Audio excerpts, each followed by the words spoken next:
Perkenalkan, nama saya Kaja dari kelompok 3. Saya akan membahas dampak kebijakan pembekuan hubungan diplomatik Indonesia-Tiongkok pada awal kepemimpinan Soeharto. Assalamualaikum warahmatullahi wabarakatuh. Perkenalkan, nama saya Mugabe Ibrahim Pasa. Saya mahasiswa dari Universitas Sriwijaya, jurusan Hubungan Internasional 2018. Baiklah, pada kesempatan kali ini saya dan rekan saya akan menjelaskan materi tentang dampak kebijakan pembekuan hubungan diplomatik Indonesia dan Tiongkok pada awal kepemimpinan Presiden Soeharto. Pertama-tama saya akan menjelaskan sejarah hubungan diplomatik Indonesia dan Tiongkok pada masa Orde Lama. Pada era kepemimpinan Presiden Soekarno, hubungan Indonesia dan Tiongkok menjadi hal yang sangat penting karena pada saat itu negara Tiongkok bagaikan mercusuar yang menunjukkan ke arah mana Indonesia harus dibangun. Hubungan ini terjalin pada tanggal 13 April 1950 dan hubungan ini menjadi semakin positif karena datangnya Perdana Menteri dari Tiongkok yaitu Zhou Enlai di Konferensi Asia Afrika.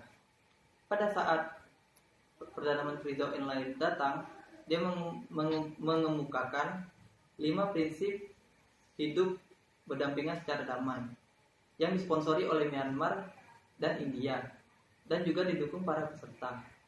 Dan akhirnya Indonesia pun membuat keputusan untuk mempererat hubungan dengan Tiongkok dalam perjanjian persahabatan dan juga kerjasama kebudayaan pada tanggal 1 April 1961. Nah, dalam hubungan di politik luar negeri, Indonesia menganggap Tiongkok penting dan Tiongkok pun menganggap Indonesia penting karena Indonesia merupakan bagian dari PBB sedangkan Tiongkok tidak. Dan akhirnya setelah itu Indonesia dan Tiongkok pun membuat suatu kemitraan untuk memperkuat solidaritas antar negara dalam NEPO, yaitu New Emerging Force. Baiklah, itu saja sejarah singkat hubungan Indonesia dan Tiongkok pada masa Orde Lama. Selanjutnya, pada tahun 1965 terjadi kudeta di Indonesia. Kudeta tersebut biasa disebut dengan G30S, yaitu Gerakan 30 September. Nah, yang bertujuan untuk menggulingkan pemerintahan Presiden Soekarno dan menjadikan negara Indonesia sebagai negara komunis. Dalam dari gerakan tersebut yaitu pemimpin komunis D.N. Aidit. Nah, pada saat itu gerakan tersebut mengincar para perwira TNI Angkatan Darat Indonesia. Tiga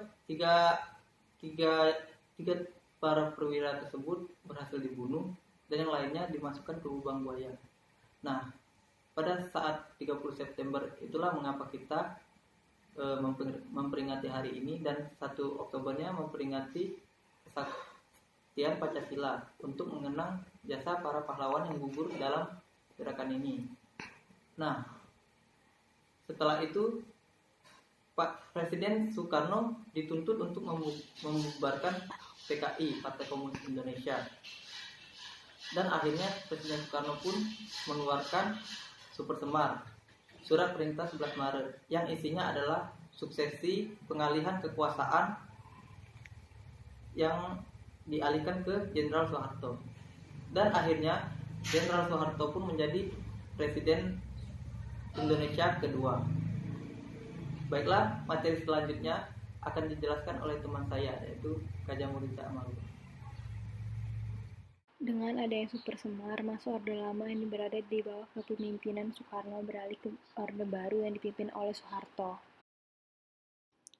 Hubungan diplomatik antara Indonesia dan Tiongkok pada masa pemerintahan Soeharto mengalami perubahan yang sangat terlihat. Hal ini tidak dapat dihindari dari perubahan pola pikir antara Soekarno dan Soeharto. Pada masa pemerintahan Orde Baru, Soeharto sangat mengedepankan aspek ekonomi. Pada era ini, kebijakan luar negeri Indonesia tidak lagi memegang landasan berdikari. Pada masa ini, Soeharto lebih memilih untuk membangun hubungan persahabatan dengan negara-negara barat dan menjauhi negara-negara dari blok komunis. Sifat kebijakan luar negeri Indonesia yang pada saat itu terlihat menjauhi negara blok komunis dikarenakan adanya kedugaan atas keterlibatan Tiongkok sebagai pemasok senjata dalam kudeta yang diduga dilakukan oleh PKI.